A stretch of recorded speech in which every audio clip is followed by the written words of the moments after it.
Thugs harassed quite street vendor. Next day later they begged for mercy. The morning sun filtered through the cracked awning above Maria Garcia's street cart, casting a golden glow over the rows of freshly made empanadas. The corner of 12th Street and Main had been her little patch of stability for years. Every morning, Maria arrived before sunrise, her arms laden with ingredients, her heart filled with hope that today would bring enough to provide for her 8-year-old son, Mateo. Maria's cart was nothing fancy, just a small, weathered stand with a hand-painted sign that read, "Maria's empanadas, fresh, homemade, and full of love." Yet, it was enough. It was her lifeline, her pride, and her legacy. Every customer who stopped by knew that Maria wasn't just selling food, she was sharing a piece of her heart. "Good morning, Mrs. Garcia," Mr. Martinez called out cheerfully, hobbling toward the cart with his cane. A retired schoolteacher in his 70s, Mr. Martinez was one of Maria's most loyal customers. "Good morning, Mr. Martinez," Maria replied with her signature warm smile. She wiped her hands on her apron before placing 2 golden empanadas into a paper bag. "The usual, spicy beef with extra chimichurri? You know me too well," he said, chuckling. "Best breakfast in town." Maria handed him the bag, refusing to take the extra $1 he tried to give her. "You always do this, Mr. Martinez," she teased. "I don't need tips. Just come back tomorrow. Only if you keep making them this good," he replied, tipping his hat before shuffling off down the street. Maria watched him go, her heart swelling with gratitude. People like Mr. Martinez were the reason she kept going. Running a food cart wasn't glamorous, but it was honest work. And it was all she had. Nearby, her son Mateo sat at a small folding table she'd set up next to the cart. His school books were spread out in front of him, and his pencil moved furiously across the page. He was a bright, curious boy with a mischievous smile and eyes that mirrored his late father's, deep brown and full of life. "Mateo, are you ready for your spelling test today?" Maria called out. He looked up with a grin. "Ready as I'll ever be." "Good boy," she said, her smile faltering for just a moment. Mateo was her world, her reason for waking up before dawn and working late into the night. She wanted more for him than a life of struggle, and every empanada she sold brought her one step closer to that dream. The morning passed in a blur of customers. Office workers on their way to the train station grabbed empanadas and coffee.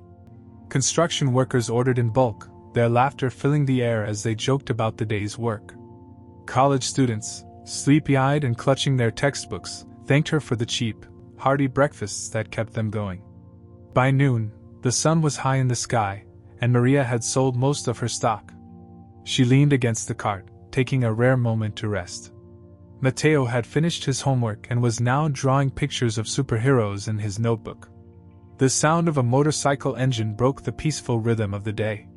Maria looked up, squinting against the sunlight as 3 men rode into view. They parked their bikes across the street, their movements slow and deliberate. The leader, a wiry man with a scar running down his cheek, stepped off his bike and sauntered toward her cart. His 2 companions followed, their faces set in menacing grins.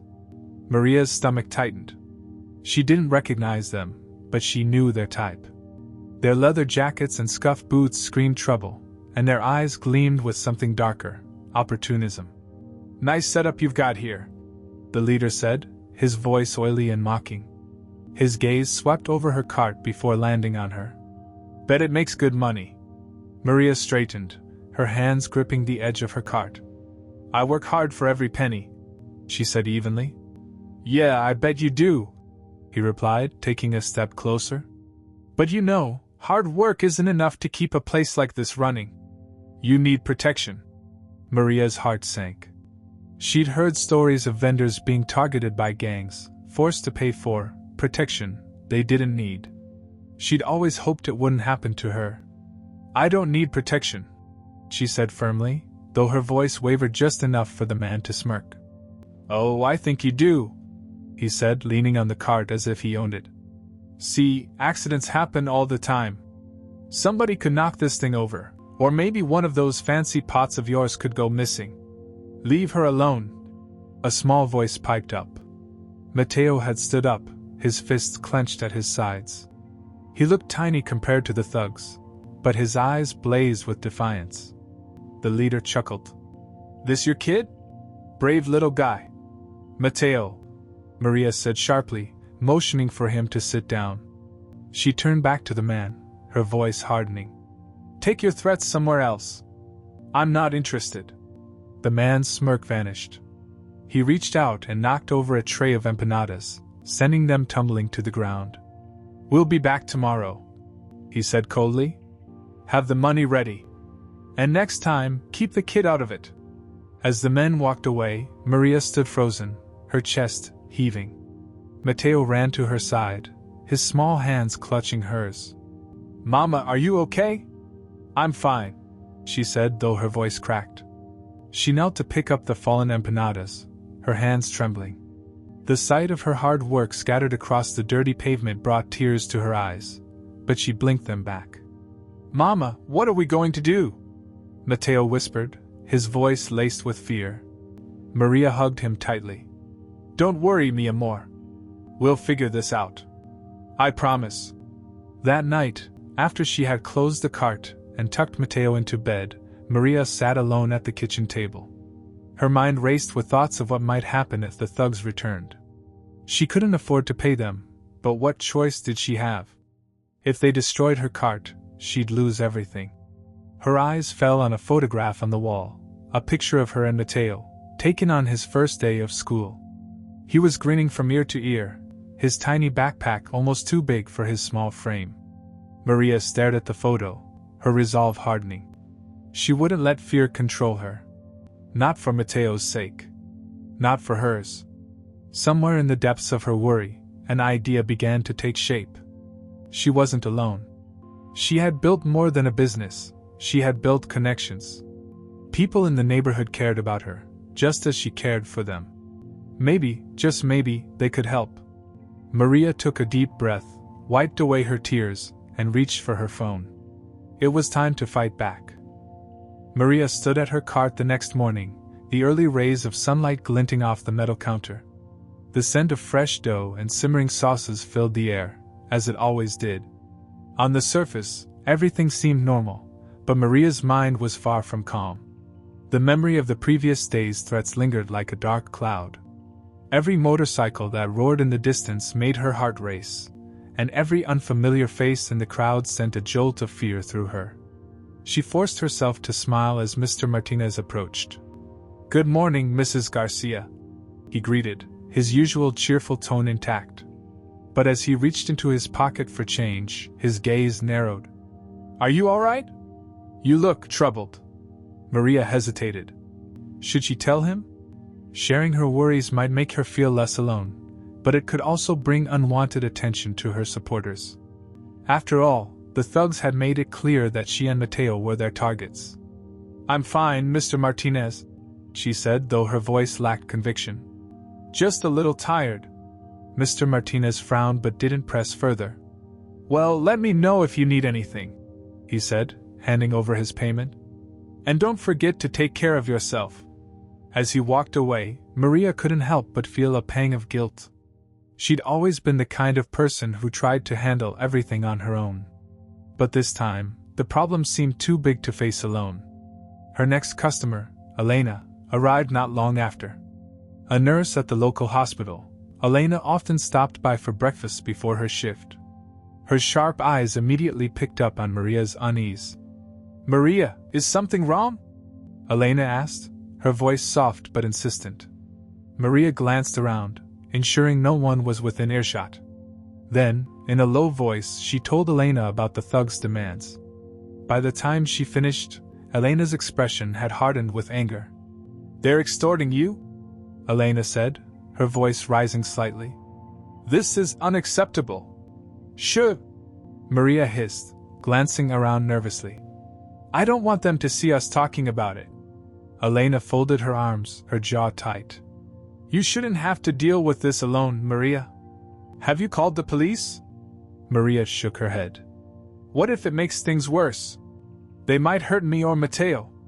Elena was quiet for a moment, then placed a hand on Maria's arm. "You're not alone in this. The people in this neighborhood care about you. I care about you.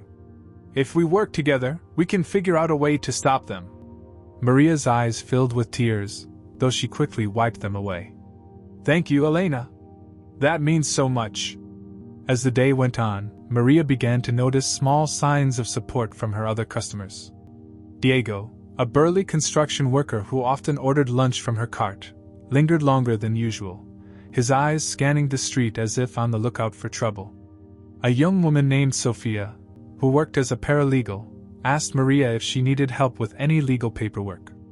Even Carlos, the quiet man who always sat on the bench across from her cart, seemed more alert than usual, his gaze never straying far from Maria and Mateo.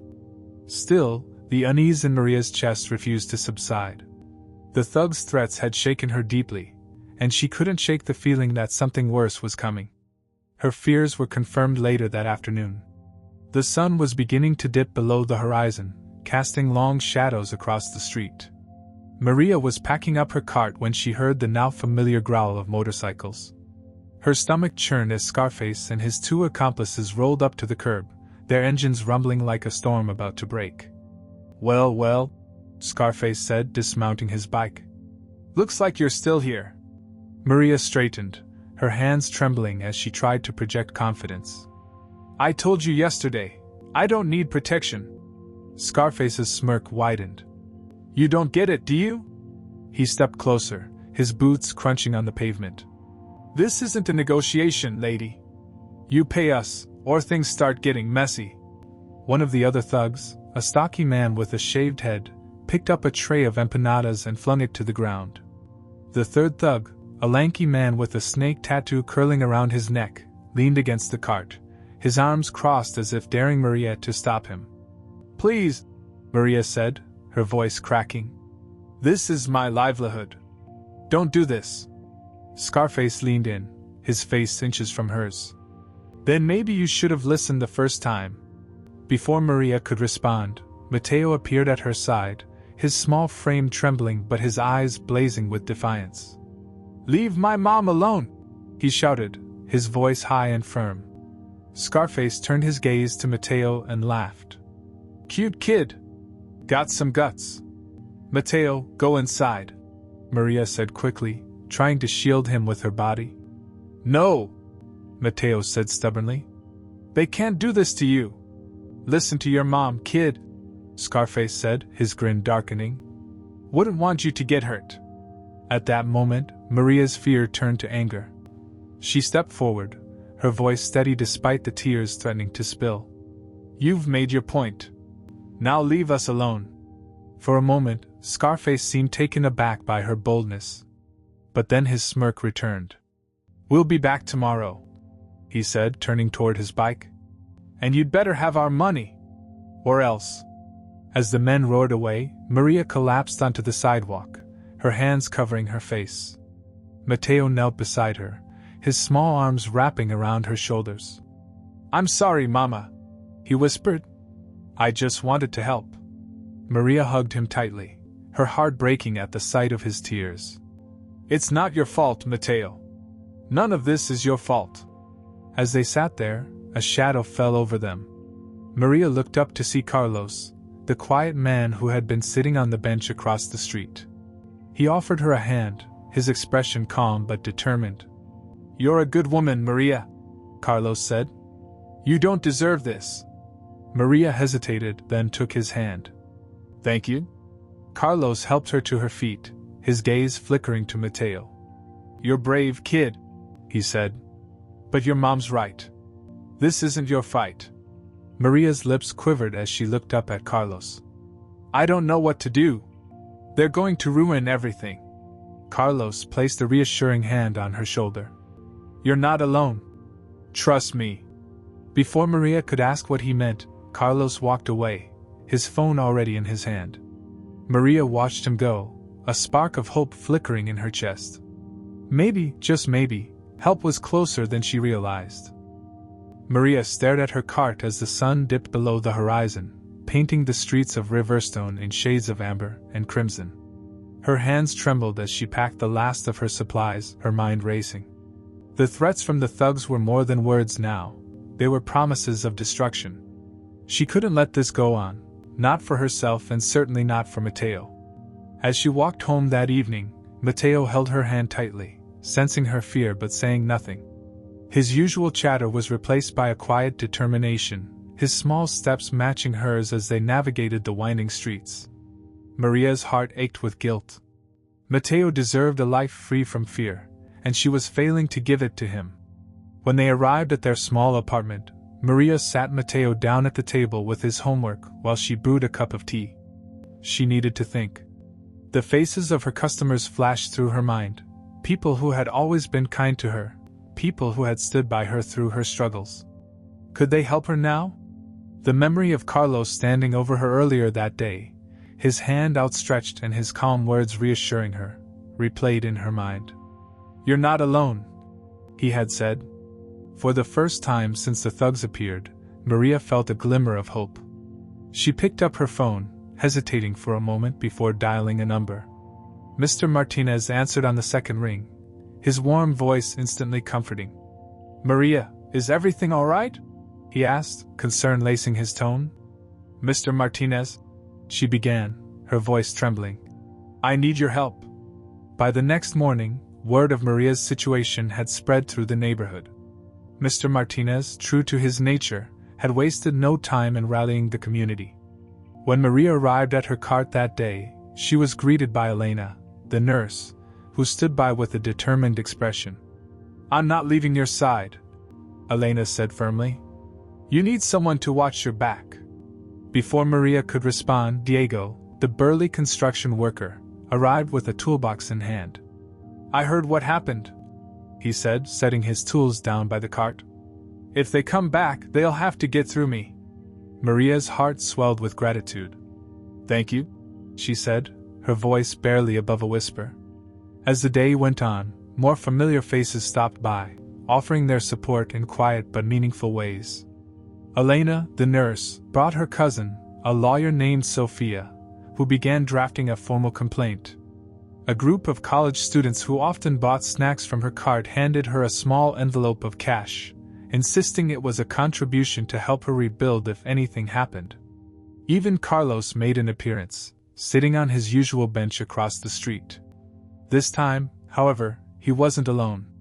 2 other men sat with him, their sharp eyes scanning the area. Maria recognized one of them as a former military veteran who sometimes helped her carry her supplies. Despite the outpouring of support, Maria couldn't shake the lingering fear that the thugs would return. Every time a motorcycle roared in the distance, her heart leapt to her throat.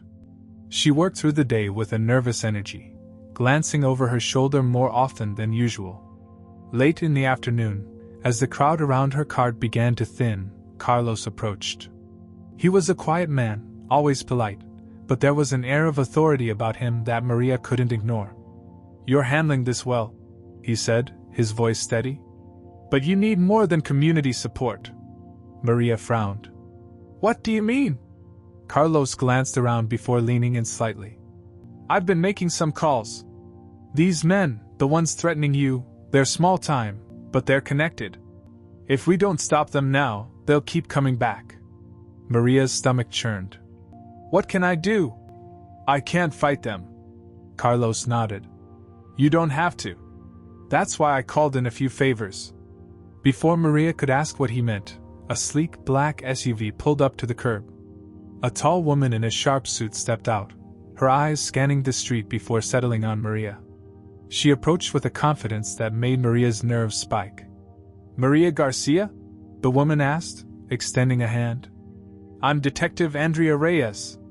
Carlos told me about your situation." Maria blinked in surprise. "You're a detective?" Andrea smiled faintly. "Retired, actually.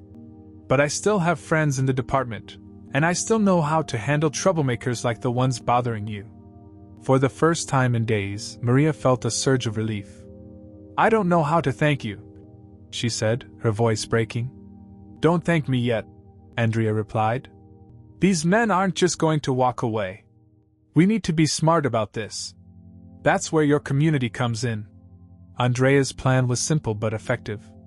Over the next few hours, Maria's supporters mobilized like a well-oiled machine. The college students set up hidden cameras around her cart to gather evidence.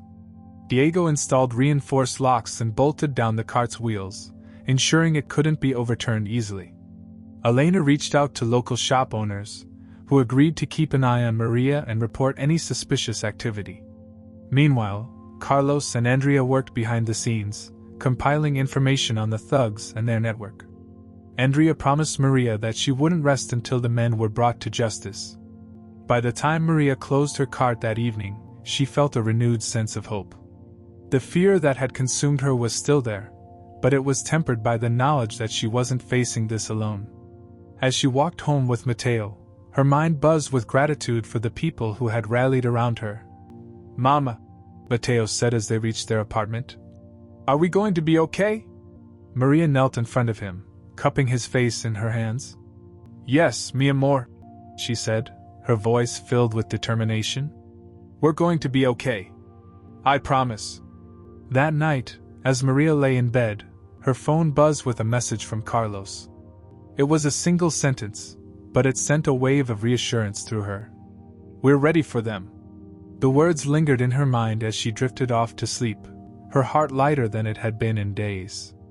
Whatever came next, Maria knew she had a chance, a real chance, to take back control of her life.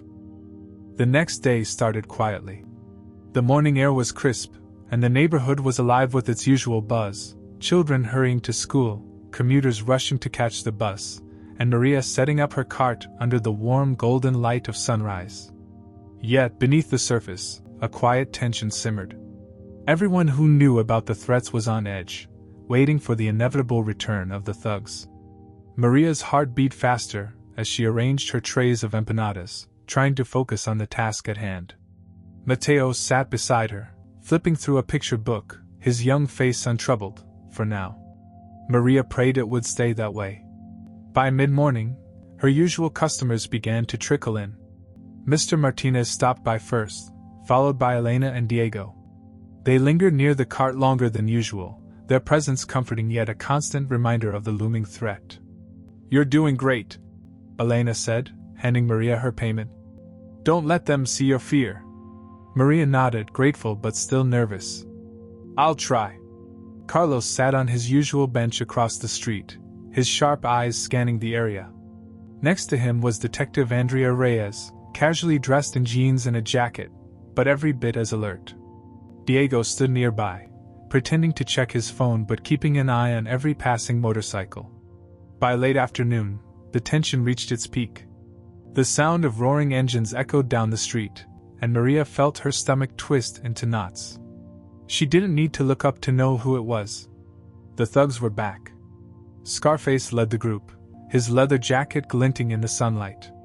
Behind him were the stocky thug with the shaved head and the lanky man with the snake tattoo. They rode up to Maria's cart, their engines rumbling like an ominous warning. This time, there were more of them, 5 in total.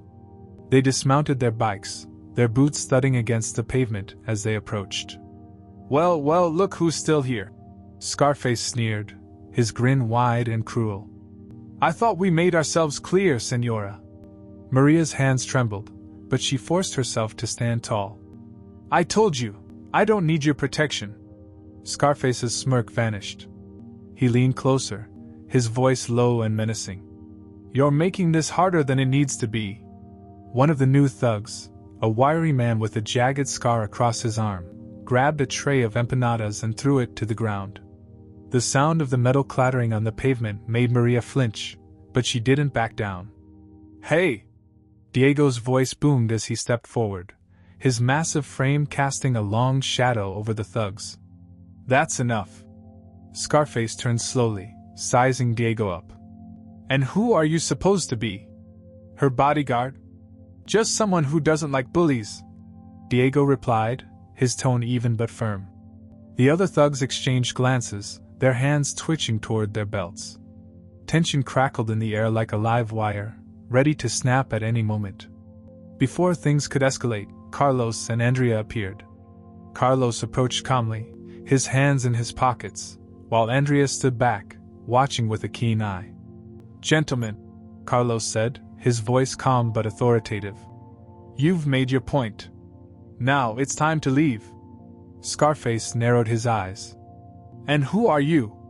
Carlos pulled out a badge, flipping it open just long enough for the thugs to see it. "Let's just say I have friends who don't take kindly to this kind of behavior." The thugs hesitated, the sight of the badge shaking their confidence. Scarface glanced at his crew, trying to gauge their reactions.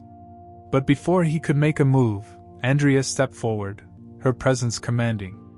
"Scarface," she said, her voice sharp and precise. "We know your name, and we know what you've been up to. Extortion, vandalism, assault, quite the rap sheet." Scarface's smirk returned, though it looked more forced this time. "You got nothing on me." Andrea raised an eyebrow. "Oh, we've got plenty. You see those cameras?" She pointed to the discreetly placed surveillance equipment the college students had installed. "They've been rolling since you showed up. Every threat, every act of vandalism, recorded."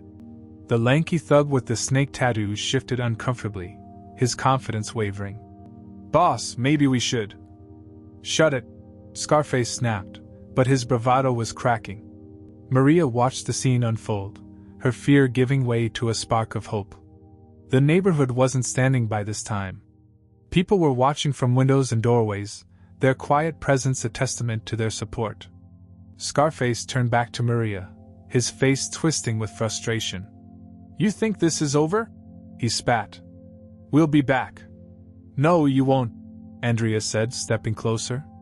"Because if you so much as breathe near this cart again, you'll have the full weight of the law coming down on you. And trust me, that's not a fight you win."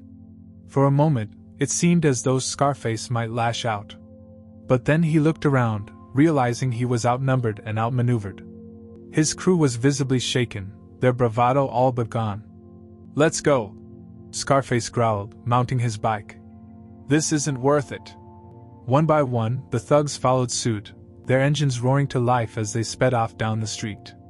The tension in the air lingered for a moment before dissipating like smoke. Maria let out a shaky breath, her legs feeling like jelly. Matteo ran to her side, wrapping his arms around her waist. She hugged him tightly, tears streaming down her face. "You were so brave, Mama," Matteo whispered. Maria smiled through her tears. "I wasn't brave alone, mi amor." Andrea approached, her expression softening. "You handled that well." "Thank you," Maria said, her voice still trembling. "I don't know what I would have done without you." "You won't have to face this alone," Carlos added, his calm demeanor unwavering. "We're just getting started." As the sun began to set, casting a warm glow over the street, Maria looked around at the people who had stood by her. Diego, Elena, Sofia, Carlos, Andrea, they were more than customers. They were her community, her family. For the first time in days, Maria felt a sense of peace. The thugs had been sent a clear message: this wasn't just Maria's fight.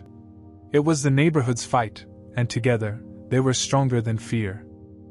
The sun had barely risen when Maria woke to the sound of her phone buzzing. Groggily, she reached for it, half expecting another call from someone offering their support after yesterday's confrontation. Instead, it was a text message from Carlos. "Meet me at your cart an hour earlier than usual. We need to talk." Maria's stomach twisted as she stared at the message. Had the thugs already made their next move? She shook Matteo awake, got him ready for the day, and left for the cart, her heart pounding with anxiety. When she arrived at her usual spot, Carlos was already there, along with Detective Andrea Reyes and Diego, the construction worker. Carlos leaned against the bench, his arms crossed, while Andrea scrolled through something on her tablet. Diego, ever the early riser, was sipping coffee from a thermos, his eyes scanning the empty street. "Morning," Maria greeted hesitantly, pulling her cart into position. "What's going on?" Carlos pushed off the bench, his face serious. "They're not going to back off, Maria. Scarface and his crew might have left yesterday with their tails between their legs, but they're not finished. People like them don't take defeat lightly." Maria's heart sank. "Then what do we do?" "I can't fight them, Carlos. I don't even know how. You won't have to, Andrea said, stepping forward. We've been working on a plan. Maria's brows knitted together. What kind of plan? Andrea tapped her tablet, turning it toward Maria. It displayed surveillance footage from the hidden cameras set up around her cart. It showed the thugs harassing her, smashing her tray, and even Scarface threatening her directly. We've got enough evidence to file charges, Andrea explained. But that's just the first step, Carlos chimed in. The problem isn't just these guys. It's the network they're part of. They're connected to a larger group that's been extorting small businesses all over the city. If we don't take down the whole operation, someone else will just take their place. Maria's head swam. She had never imagined her fight would become something so big. But how can we take on something like that? That's where your community comes in, Andrea said. Your customers, your neighbors, they're more than willing to help. We just need to coordinate them. Diego nodded, his broad shoulders straightening. We've already started. I've got a crew from my construction site who are volunteering to patrol the area. Elena's organizing the local businesses to chip in for better security. And Sophia, she's been digging through property records to figure out where these guys operate. Maria felt a lump in her throat. You're all doing this for me? Diego smiled. It's not just for you, Maria. It's for all of us. You're the heart of this neighborhood. If we don't stand up for you, what does that say about us? Her vision blurred with tears. I don't know how to thank you. Don't, Carlos said firmly. Just stay strong. Andrea glanced at her watch. We need to get moving. I'll be coordinating with some friends in the department to keep an eye on their movements.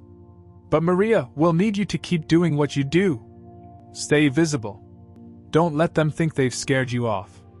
Maria swallowed hard, her nerves kicking in. Okay, she said, though her voice wavered. I'll try. The day unfolded differently than usual.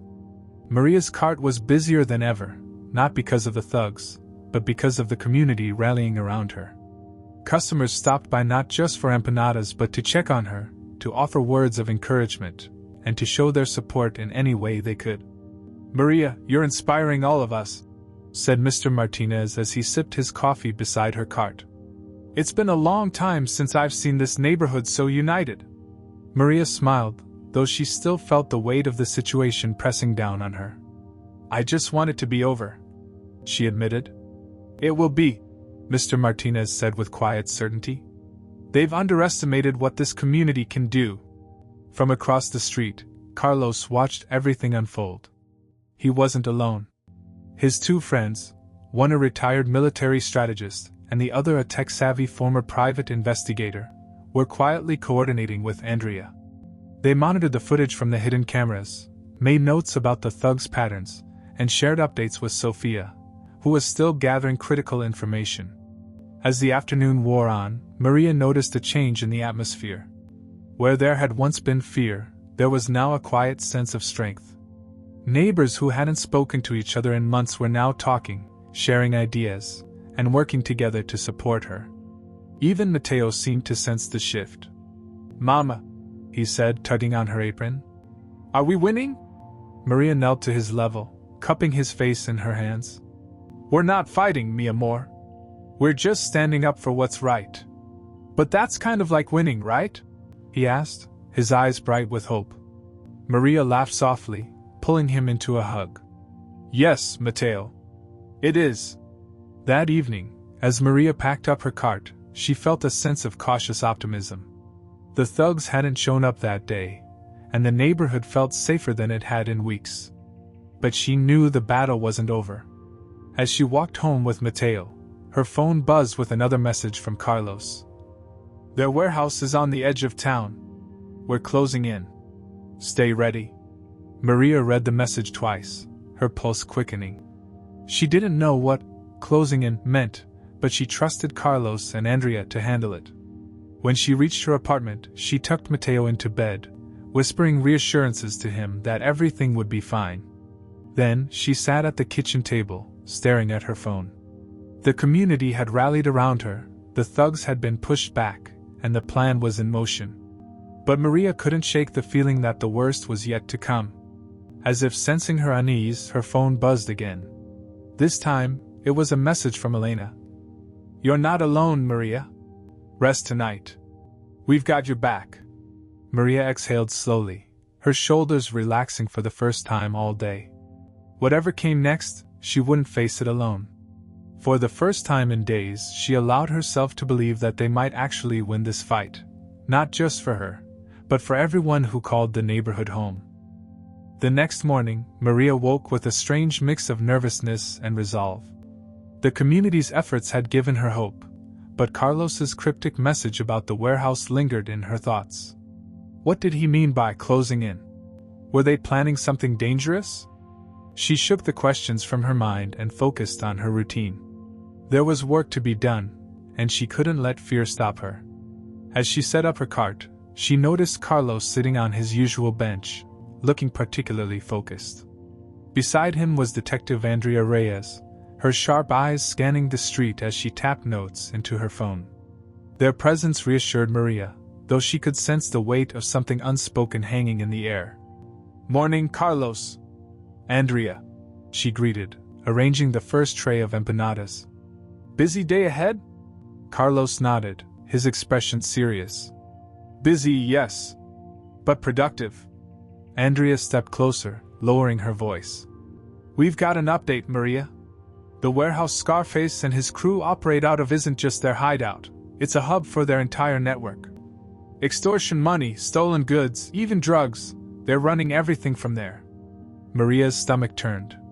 "And you're planning to gather evidence?" Andrea interrupted before Maria could finish her thought. "We're not storming the place, if that's what you're worried about. The last thing we want is anyone getting hurt." Carlos leaned in. "We've been keeping tabs on their activity. They're getting sloppy, which means we're close to exposing them. But we need a little more time." Maria nodded, her mind racing. She wanted to trust them, but the idea of facing down Scarface and his crew felt overwhelming. "What can I do?" she asked. "Just keep doing what you're doing," Carlos said. "Stay visible, stay strong. Let them think you're not scared." Maria forced a smile, though her heart was pounding. "I'll try." The day passed uneventfully, though Maria remained on edge. Every motorcycle that passed by sent her pulse racing, and every unfamiliar face felt like a potential threat. Her customers, however, seemed to sense her unease and rallied around her. Diego stopped by with a group of his coworkers, their laughter and presence a reassuring buffer. Elena brought lunch for Mateo, sitting with him as he worked on his school assignments. "Everything's going to be fine," Elena said softly when Maria brought her a coffee. "Carlos and Andrea know what they're doing." Maria nodded, grateful for the reassurance, but a nagging doubt lingered. What if Scarface escalated before they could finish gathering evidence? What if someone got hurt? By late afternoon, the tension in the air was palpable. Carlos and Andrea left abruptly, speaking in hushed tones as they walked toward their car. Maria watched them go, her stomach twisting with worry. That evening, Maria closed her cart earlier than usual, unable to shake her unease. As she and Mateo walked home, she noticed a black SUV parked on a nearby street corner. It looked like the same one Andrea often used, but she couldn't be sure. She quickened her pace, clutching Mateo's hand tightly. "Mama, what's wrong?" Mateo asked, his voice filled with concern. "Nothing, mi amor," Maria said, forcing a smile. "Let's just get home." When they reached their apartment, Maria double-checked the locks before sitting down at the kitchen table. Mateo busied himself with his homework, blissfully unaware of the storm brewing around them. Maria stared at her phone, half expecting another message from Carlos or Andrea. When it finally buzzed, her heart leapt. "Carlos, we've got what we need. It's almost time." Maria stared at the message, her thoughts swirling. Relief mingled with anxiety as she tried to imagine what almost time meant. Before she could overthink it, her phone buzzed again. "Andrea, stay home tonight. We'll handle the rest." Maria exhaled, grateful for the clear instructions. But as she prepared for bed, a gnawing sense of dread settled over her. Scarface and his crew wouldn't go down without a fight. The next morning, Maria arrived at her cart to find Diego already waiting for her, his arms crossed and his expression grim. "They hit Carlos's bench last night," he said without preamble. Maria froze, her heart skipping a beat. "What do you mean?" "They trashed it. Spray-painted threats all over it," Diego explained. "Carlos and Andrea were out late gathering evidence, but when they came back, the bench was a wreck." Maria's stomach churned. She knew the bench was more than just a piece of furniture to Carlos. It was a symbol of his quiet vigilance, his constant presence. The attack felt personal, a direct message to anyone standing against Scarface. "Is he okay?" Maria asked, her voice trembling. "He's fine," Diego assured her. "But they're doubling down. They know something's up." Maria clenched her fists, anger bubbling beneath her fear. "What can we do?" Diego placed a reassuring hand on her shoulder. "We stick to the plan. Andrea's team has everything under control." Maria nodded, though her unease remained. As the day wore on, she noticed more customers lingering near her cart, their presence a silent show of support. Even Mateo seemed more determined, staying close to her side and greeting every customer with a polite smile. By late afternoon, Carlos and Andrea returned, their expressions a mix of exhaustion and determination. "It's happening tonight," Carlos said quietly as he approached Maria's cart. Maria's breath hitched. "What's happening?" Andrea leaned in, her voice firm. "We're shutting them down. The police are ready to raid the warehouse. We've got everything we need, evidence, warrants, backup. It's over." Maria's heart raced. "What do you need from me?" "Nothing," Carlos said firmly. "You've done enough. Stay home tonight. Keep Mateo safe." Maria wanted to protest, but the resolve in Carlos's eyes stopped her. She nodded, her chest tight with emotion. "Be careful," she whispered. "We will," Andrea promised. "By tomorrow, this will all be behind you." As the sun set over the neighborhood, Maria packed up her cart with trembling hands. She couldn't shake the feeling that the night would bring more than just an end to Scarface's reign of terror. It felt like the beginning of something new, a chance for her, for Mateo, and for the community to reclaim their peace. As she walked home, Mateo skipping beside her, Maria whispered a silent prayer. Whatever happened tonight, she hoped everyone fighting for her, and for their neighborhood, would come back safe. The night was thick with tension. Maria sat at her kitchen table, unable to sleep, her hands wrapped around a steaming cup of tea that had long gone cold. The room was quiet except for the occasional rustle of Mateo turning in his bed. Maria glanced at her phone every few minutes, waiting for a message from Carlos or Andrea. She had promised to stay home, but the weight of the unknown gnawed at her. Across town, the old warehouse at the edge of Riverstone loomed like a dark fortress. Scarface and his crew were inside, their motorcycles parked in a chaotic line outside. The place was alive with noise, shouting, laughter, and the clinking of bottles. But the chaos masked something more sinister: stacks of stolen goods, envelopes stuffed with cash, and crates Maria didn't even want to imagine the contents of. Carlos crouched in the shadows just outside the perimeter, his eyes sharp and alert. Beside him, Andrea communicated quietly with a small team of officers. The police had been preparing for this raid for weeks, and tonight they were ready. "We've got visual confirmation," Andrea said into her radio. "Scarface and at least 6 others are inside. Entry team, move into position." The officers nodded, their movements silent and efficient as they took their places. Carlos shifted slightly, his gaze fixed on the warehouse. He had been a part of operations like this before, back when he was a soldier. But tonight felt different. This wasn't just about taking down criminals. It was about protecting Maria, Mateo, and the neighborhood they all called home. Back at the apartment, Maria paced the room, her nerves fraying with every passing moment. She couldn't stop imagining what might happen if something went wrong. What if the thugs resisted? What if someone got hurt? Her phone buzzed, jolting her out of her thoughts. It was a message from Andrea. "We're moving in now. Stay safe." Maria stared at the screen, her heart pounding. She wanted to respond, to ask a million questions, but she knew Andrea was focused on the mission. Instead, she whispered a silent prayer and tried to calm her racing mind. At the warehouse, the raid began with a calculated precision. The first team breached the side entrance, their movements swift and silent. The second team approached from the front, using the noise from inside to mask their approach. Scarface sat at a makeshift table in the center of the warehouse, his boots propped up on a crate as he laughed at something one of his men said.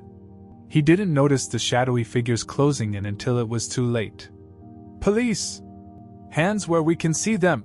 the lead officer shouted, his voice cutting through the chaos like a knife. The warehouse erupted into pandemonium. Bottles shattered as thugs scrambled to their feet, some reaching for weapons, others darting for cover. Scarface stood, his chair toppling over as he glared at the officers. "This is our turf," he bellowed, his hand moving toward the gun tucked into his waistband. "Don't!" Andrea's voice rang out as she stepped forward, her weapon trained on him. "Put your hands up, Scarface. It's over." For a moment, Scarface hesitated, his eyes darting between Andrea and his men. The defiance in his posture faltered as he took in the sight of the heavily armed officers surrounding them. One of his men, the stocky thug with the shaved head, raised his hands. "I'm out," he muttered, stepping away from the group. Scarface's anger flared. "Coward!" Another officer moved to restrain the surrendering thug while the rest of the team advanced. Carlos followed closely, his presence a silent but powerful reminder of the community's strength. "You've got nowhere to run," Carlos said, his voice calm but firm. "Don't make this worse for yourself." Scarface's lip curled in a sneer, but the fire in his eyes had dimmed. Slowly, reluctantly, he raised his hands. The officers moved in quickly, securing the scene with practiced efficiency. Andrea directed them toward the crates of stolen goods and cash, her sharp eyes scanning for anything they might have missed. As the thugs were handcuffed and led out of the warehouse, Carlos stepped over to Andrea. "It went smoother than I expected." Andrea nodded, though her expression remained serious. They were cornered. They knew they couldn't win. At home, Maria's phone buzzed again. Her hands trembled as she picked it up and read the message. "Carlos. It's done. They're in custody. Rest easy tonight." Maria's shoulders sagged with relief.